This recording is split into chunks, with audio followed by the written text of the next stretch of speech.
which has always been Greek to me. WSUC, Cortland. Sit back, snuggle. Don't forget. Crank it up. Crank it up. The musical stylings of 90.5. The Dragon. Hey, Central New Yorkers, you're listening to the Sports Word on 90.5 FM WSUC, The Dragon. It is currently 8:08. We're here in the studio, joined by Mike Mills of the Cortland Baseball team. Mike, thanks for coming on the Sports Word, and welcome to the studio. No problem, man. Thank you for having me. Well, we just want to say congratulations on a great start to the season so far. You guys are currently ranked number 2 in the nation, but started number 1 in the nation and are the defending national champions of Division III, 15-3 to start the season. A good start. Yes, we were hoping to have a little bit better of a start. There was a couple of them losses that we had were self-bitten, but we're still keep the train rolling, trying to keep everything going for us, how we have been, stay hot. So you were redshirted last year, but you were still a member of the team, around for the championship. What was that experience like, being able to go and win a national championship, something that is always talked about, but you guys went and did it? It was kind of unreal, to be honest. Just a lot of my friends, that I met throughout the time last year that I was redshirted and everything. You always talk about being on those teams that have chances to go and do it, and it was just like a completely different experience being on a team that actually like had that chance and went and did it. It's pretty unreal, honestly. It's still kind of crazy to think. So then you guys come into this season with that kind of target on your back. What's it like being the team that everyone's gunning for because you guys were the national champions? It's tough. Every single team gives you their best game, so you can't take any team lightly, whether it be a team that's not ranked, a team that's top ranked. Every single team's like coming out to get us. They throw their best pitchers. It seems like teams play their best games against us too. So we just we've been working hard, trying to stay on top of everything and trying to play our best baseball throughout the whole season, carried into the postseason. So you guys started off the season hot, 14-0 to start the year. You go down to Salisbury, beat number 4 team in the nation, 8-4, and then 27-13. What's it like going in and beating another team that's in the top 5 that well to start the year? It was good. It was definitely a good start for us, being that we're playing top. A lot of the first games of the season that we're playing are top-ranked teams, and to start out 14-0 and just really set the precedent for our team, you know what I mean? Like, let everybody in the country know that we're back to play and back to just do what we did last year. And it's a good start, though. It's definitely a good start to the season. So talk about the 2 road trips then. After the 2 games versus Salisbury, you play in 2 different tournaments. The Methodist University tournament, you guys go and win every game down there in North Carolina and win the tournament. Again, it was just, we knew what we were up facing, what we were going to face, good teams, good baseball. We just prepared real well and came down, handled business in the last 2 trips that we went on before Florida and just kept the train rolling. So you won that tournament, and then the next weekend go down and beat Johns Hopkins in 2 games, 9-0, 4-2. And then at that point, you're 8-0 in the season, and then you go into the Russ Matt Central Florida Invitational. Now, at that point, you're playing from March 12th to March 18th, so in a week span, you're going to play 9 games. What is that kind of atmosphere, and how does that differ from the regular season, and how do you prepare to play that many games in such a short time span? It was more or less it was going to test us to see what kind of team we were, to see the adversity that we could face between just waking up early and playing late and going through all the pitches that we had to go through and just the grind of it, basically. Just it was definitely a good test. It was a good test. We started out well. Had a couple not bad games, I would say, but a couple games where we shot ourselves in the foot. And definitely towards the end of the trip, you could see that the week was taking a toll on us with the heat. Right. It was like 85, 90 every day. We weren't really used to it, but no excuses. We should have just handled business the whole trip. But we did really well for what we had, with some of our key guys hurt, a couple guys that are seniors, and a couple other people who had some problems. But we handled our business for the most part down there. So you've appeared in 4 games so far this season, pitched 4 2/3 inning for the team, provided some quality work out of the pen. Talk about your role with the team this season. My role is just to, when I get my name called, is just come in and throw strikes and just try and get people out, just pick my teammates up, whatever we can do. I just want to help the team out in any type of way I can, coming in, and I just want to be a part of that again, like we were last year, and just any part that I could do to help the team out is what I'm ready for.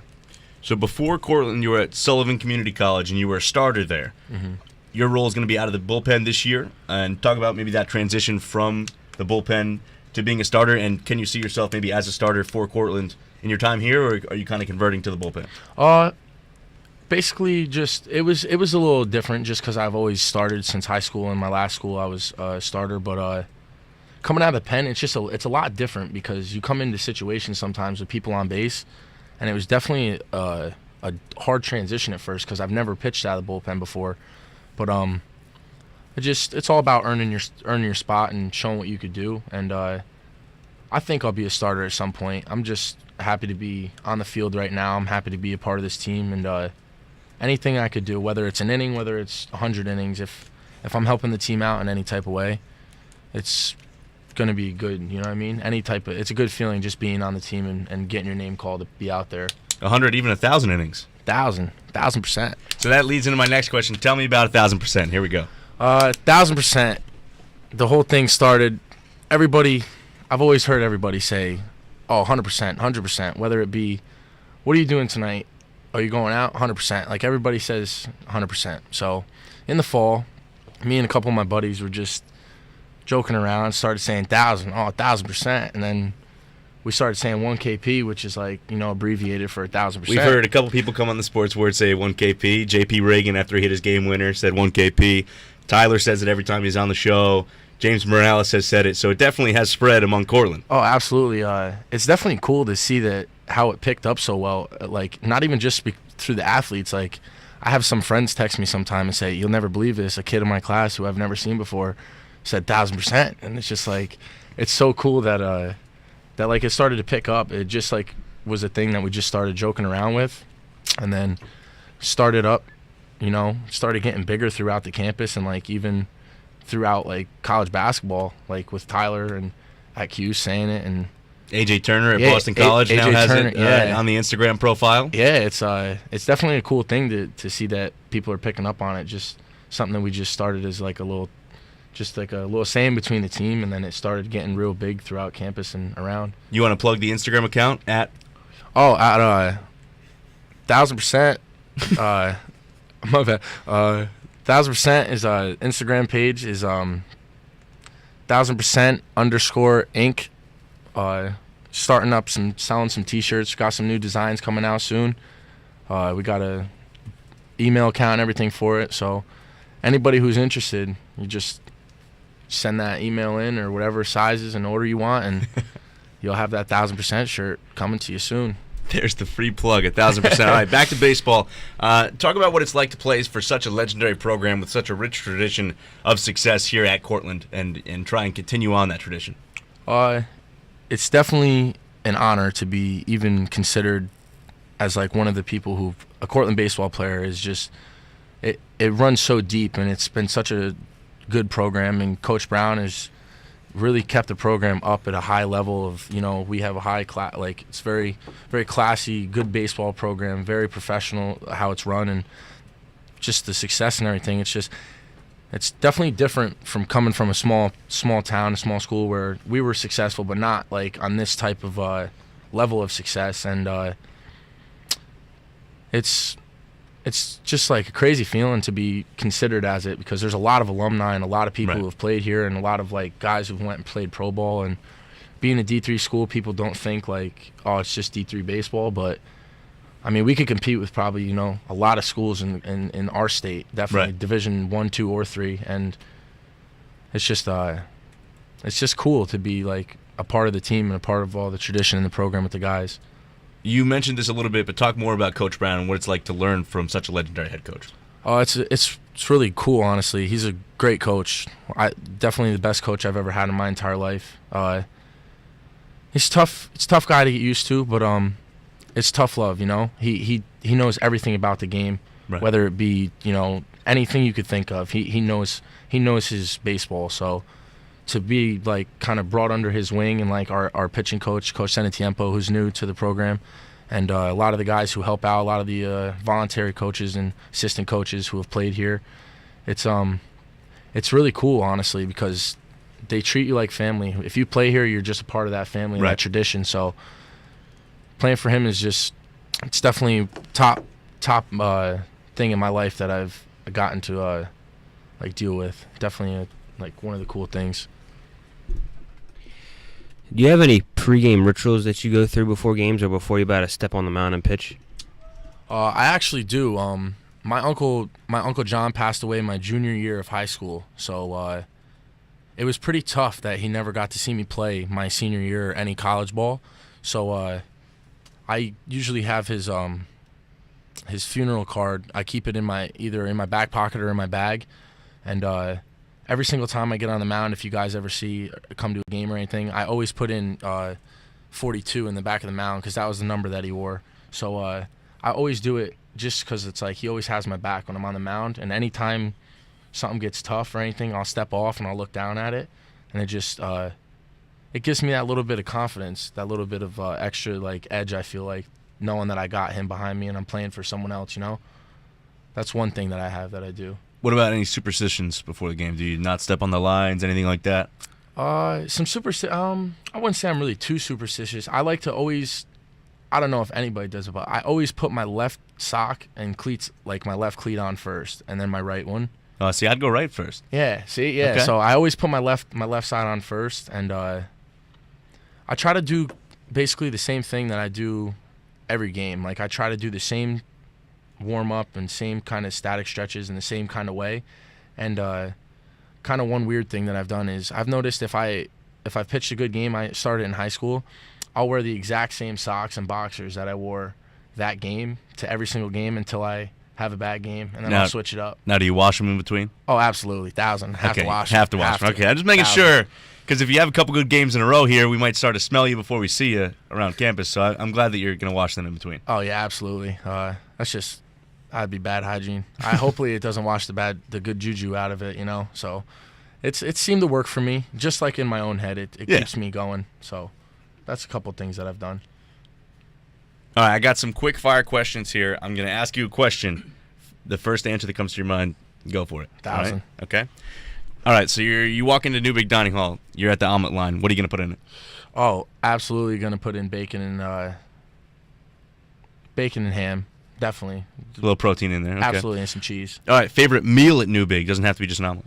Oh, definitely chicken parm day. Chicken parm day? Definitely my favorite day of all time. Your opinion about the new chicken parm, how they're a little smaller than the usual I'm honestly stuff. a little upset about that. Yeah. First day I went in there and they had that, I was a little upset. I got about 6 of them, though. So Okay. Well, That's sticking with the meals, you have to have a pre-game meal. You get anything you want. What do you want? I'm going to get either a peanut butter sandwich with some bananas on it and some chips, or probably a Subway sandwich. Definitely would probably be my favorite pregame meal. All right. You are going to sing karaoke, and you have to choose one song to sing. What is it? Yeah. That's tough. I'm probably going to sing Want to Dance with Somebody because I just love that song. I sing in the shower. There you go. Now, you're on the bus. You're 5 minutes from the stadium. What song you put on the iPod and the headphones? Probably going to have some Young Thug playing, to be completely honest. So different than your karaoke song choice. Okay. Yeah, absolutely. Probably a Young Thug song just to get me all fired up for the game. Your favorite color? Purple. Favorite sunflower seed? Flavor? Original. David's? I like the Frito-Lay ones, to be honest, but David's, I have some David's in my bag right now, to be honest, so they're definitely a good second choice. You got to come off the mound and get a Gatorade. What color are you grabbing? I'm grabbing Glacier Freeze. Your favorite baseball memory? My favorite baseball memory would have to be either winning a state championship my junior year and pitching that game, or throwing a no-hitter when I was at Sullivan County Community College against Rockland. Now, you've told me this, but we can tell the listeners this. You didn't know it was a no-hitter until you pitched it, right? Yeah, it was actually a weird situation that happened. A ball got hit to our left fielder in probably the 3rd inning, and he kind of had a bad read on it and ran at the ball. I thought it was just an easy ball right to him, but he kind of read it a weird way, and he jumped to try and catch it, and it kind of hit off his glove, and the kid got to second base on it, and sure enough, I just kept pitching the game. I was having a good game. I didn't even think about it, and we ended up winning. The kid ended up scoring on a bad throw our catcher tried picking off. He got to third, and then he ended up scoring on a pass ball. So at the end of the game, we ended up winning on a walk-off fly ball by my friend Chris Doyle hit a fly ball to right field, and we scored a run from third and ended up winning on a walk-off. So, I mean, I was so excited that we won the game. I was just pumped up. I didn't even realize. So I'm raking up the mound after the game, and the announcer at our field goes over the stats, and he says Rockland had 1 run on no hits and 1 error, and Sullivan had 2 runs on 7 hits with 2 errors. And I kind of looked around as I was raking the mound, and I got all my friends started coming up to me and pushing me like, yo, yo, yo. And it was pretty crazy, honestly. It was the first no-hitter that in Sullivan's history, so it was definitely a good game and a good thing to be a part of there as well. It's pretty cool. Yeah, it's very cool. Yeah, it was pretty cool. So, the best player you've ever struck out? Best player I ever struck out would have to be my freshman year. I struck out a kid named Brad Reimer, who played at LIU, was a pitcher, was really, really good. Was one of the best, probably the best all-around athlete that I ever played against. I was so shocked being a freshman, him being a senior, that he just watched us fastball out or half the plate, and it was his last at-bat ever that he ever had in high school. He kind of stared me down, but that was probably my favorite strikeout that I've ever had was against him. Who's the best player you've played with? Best teammate? Best teammate or player? Both. I would have to say the best teammate I've ever had is, I mean, honestly, all the teammates I've ever had are pretty. You got one teammate in the hallway saying it's him. Yeah, of course he's gonna say it. But I mean, every teammate I've ever had has been probably. I love everybody that I play with. So the best player I've ever played with would probably be my roommate in the last couple of years, Seth Lamondo, who obviously is. Pitched, great games last year. It's right. Big reason we won the national championship. Yep. So he'd probably be the best player that I've played with. All right, last question before I make you make a March Madness pick. I think I know who you're going to pick, but the last question I have is a hot dog a sandwich? Me personally, I think it is because it's something with two, like a sandwich to me is with 2 pieces of bread and something in the middle. And a hot dog bun has 2 pieces of bread with something in the middle. So I couldn't agree more.